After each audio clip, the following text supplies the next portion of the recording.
Hello everyone, welcome to Anime No Me, and thank you for joining us for another One Piece video. Zoro comes from a long line of extremely powerful swordsmen, and despite knowing about his own origin, Zoro has this immense goal of becoming the greatest swordsman in the world, just like his ancestors once were. But in order for him to accomplish this goal, Zoro is first going to need to improve his mastery with swords, as well as being able to acquire new and more durable swords. That way, when he meets off against his rival Mihawk, he will have the right tools and skills for their final confrontation. So today's video, we're going to talk about the possibility of Zoro being able to acquire a new sword, which is going to be much more powerful than Enma during his journey, what that sword might be like, and we're also going to talk about the powerful swords that have been shown to us throughout the story of One Piece. Before we dive into the video, if you're new to the channel or even if you've watched a bunch of our videos, we'd be absolutely honored if you'd leave us a like, and even subscribe and maybe leave us a comment letting us know what you thought of the video. It really helps us out, especially with that old YouTube algorithm, and it keeps motivating us to make more content. And if you'd like to help out the channel in a bigger way, consider sharing this video or another one of your favorites with a friend. But without further ado, let's get into the video. So my friends, for quite a long time, Zoro has been constantly upgrading his swords to get better and better quality weapons, which have allowed him to face much more powerful enemies without his swords being broken in the process. Also, Zoro has always had a curiosity or even fondness for curse swords, particularly the Sandai Kitetsu, a curse sword given to him during the very beginning of his journey as a pirate. This sword being one of the creations by the famous blacksmith Kozuki Sukiyaki. Zoro got the sword out of a barrel of cheap katanas at a shop in Logtown after feeling its quality. When the owner first saw it, he wouldn't allow Zoro to buy it, telling him about the curse. And this made Zoro like the concept of the cursed sword even more. And so he decided to test his luck against the very curse. So he throws the sword in the air and holds out his arm straight, willing to let it slash his arm should his luck fail. But Zoro's luck held, and the blade circled perfectly around his arm. The shop owner then decided to give Zoro the Sandai Kitetsu, as well as the Yubashiri for their skill and luck, making Zoro have his first cursed sword, which had a very high durability as well as a fine cutting blade. With the start of the Wano arc, there was a new possibility for Zoro, and that was to get an additional Kitetsu sword. And in this country, it was the Nidai Kitetsu that was in the possession of a very important person. The sword had been in the possession of Sukiyaki, the former shogun of Wano, who was hidden for quite a long time in hope of finally recovering Wano from the possession of Kaido and Orochi. The Nidai Kitetsu had originally belonged to him until Luffy borrowed it when he took Tama to go to a doctor. Upon seeing it, Zoro became quite interested and repeatedly asked Luffy to let him see it up close, showing an immense curiosity and interest in the cursed sword, possibly wanted to obtain it for himself. However, Luffy and Zoro were forced to face Basil Hawkins, in which Luffy casually tossed aside his scabbard in preparation to fight, leaving Zoro frustrated by his captain's attitude. After Luffy was defeated by Kaido, the Nidai Kitetsu was presumably confiscated by the Beast Pirates and was in Udon. Following the conquest in Udon, the sword was retrieved by Kukunojo and returned to Sukiyaki. So Zoro was never able to carry the sword, nor even check out if the sword was really good. But that didn't really bother him, because he was able to obtain Enma during the Wano arc, an extremely powerful sword that once belonged to Kazuki Oden. Now, from a very early age, Zoro showed an extreme aptitude with swords, and this is due to the fact that he continually strived to achieve a goal. And part of his incredible abilities are due to the fact that Zoro has swordsman ancestors that once came from Wano. Centuries ago, Shimotsuki Ryuma became such a well-known swordsman in Wano that his actions became the stuff of legends. And after losing his life, his body and his sword Shusui were both buried in Ringo. Due to Ryuma's fame, the Shimotsuki family had grown to become a very well-respected family in Wano, having two regions of the country entrusted to them. Years later, Gecko Moria invaded Wano and managed to steal Ryuma's corpse and his sword from his tomb, and he then fused a shadow on him, turning him into a loyal zombie follower. Some years later, Shimotsuki Kozuburo left Wano, and he left with his sword that he had forged by himself. This he called the Wado Ichimonji, and he left Wano along with Furiko. Both ended up in East Blue, where Kozuburo saved a village from bandits, and they eventually settled there and started families of their own. 4 years after his departure from Wano, Kozuburo had a son named Kushiro, and when Kushiro was 27 years old, his daughter Kuina was born, and she inherited the Wado Ichimonji. 12 years later, Kuina tragically fell down the stairs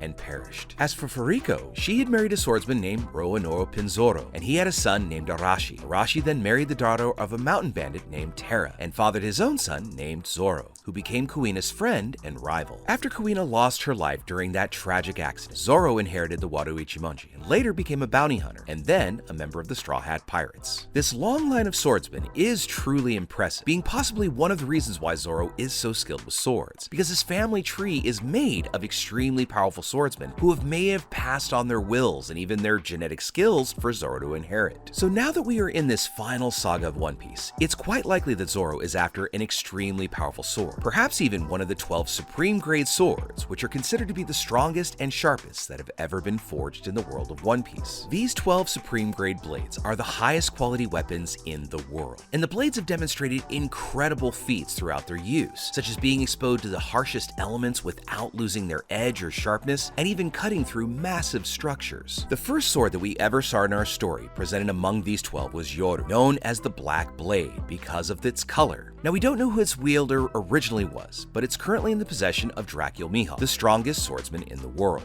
Through Mihawk's unrivaled swordsmanship, Yoru possesses immense power, with its owner easily splitting large structures, from a battle galleon to a massive ice glacier, with just a single swipe of the blade. These swipes unleash incredibly powerful shockwaves of compressed air that can travel long distances, maintaining its full cutting power even from hundreds of meters away. But it's not just power, because Yoru is gentle enough for Mihawk to deflect the course of projectiles aimed at him with just a slight flick of the blade, and send incredibly accurate, well-placed projectiles flying that pose a threat. The second sword mentioned is the Shodai Katetsu, and this sword is the most perfect of any of the cursed swords, possessing not only incredible resistance, but a blade that is capable of separating anything that the swordsman wishes to cut in half. Currently, we have no information about the location of this sword, because, as I was saying, it is a cursed sword, and its former bearers have tended to lose their lives, or maybe even sold it off to prevent calamities from happening to them in the future. The third sword that was mentioned and shown in action was the Murakumuragiri, and it's an extremely powerful and durable naginata. This was the blade used by Edward Newgate, otherwise known as Whitebeard, for over 30 years until he tragically died, but yet it proves to be an extremely durable sword. While in the hands of Whitebeard, the Murakumuragiri was able to collide with Kazuki Oden's legendary twin swords, the blades Enma and the Abano Habakiri, swords which were able to cause a scar on even the most durable of people, including Kaido. Another one of the 12 most powerful swords in the world that the Murakumuragiri was able to match was the legendary sword Ace, that had once belonged to the former king of the pirates, Goldie Roger, as well as the Griffin sword that currently belongs to the Yonko Shanks. Whitebeard also used his blade along with his Gura no Mi powers to further intensify his abilities during battle, and it was also used with Conqueror's Haki as well as Armament Haki in more difficult and individual confrontations. When used in conjunction with his Devil Fruit and the power of his Armament Haki, the Murakumuragiri is augmented to a much greater extent, as well as it's able to neutralize any Devil Fruit powers or defenses that their opponents might possess. Let's not forget that this blade was able and durable enough to withstand a Kainu's magma attack without melting or receiving any visible damage, and it's the Murakumuragiri's great durability that makes our other 12 supreme grade swords quite interesting and desirable for someone like Zoro. 2 years after Whitebeard lost his life in the Great Battle of Marine, the Murakumuragiri is still intact and living above the tomb of Whitebeard himself, being protected by Marco in an attempt to prevent anyone from ever obtaining this powerful weapon. And finally, the last sword that we've ever seen, of course, was the Ace Cleaver. And in the past, Ace was once wielded and owned by Goldie Roger, also known as the former king of the pirates, serving as his trademark blade. Ace was used by the Pirate King during most, if not all, of his greater adventures, from the God Valley incident to his battles with Whitebeard, and it was never shown to take any damage, and it served as a testament to its immense durability. There's even been discussions that the Ace sword may have been in fact the inspiration for Roger to name his son Ace, but this possibility is low, but quite still valid. So as we head into this final saga of One Piece, we all have to know that Zoro is gonna be on the lookout for yet another and more powerful sword, because we know that Mihawk lies in his path and in his future, so that Zoro can become the greatest swordsman in the world. So with all that said, we'd now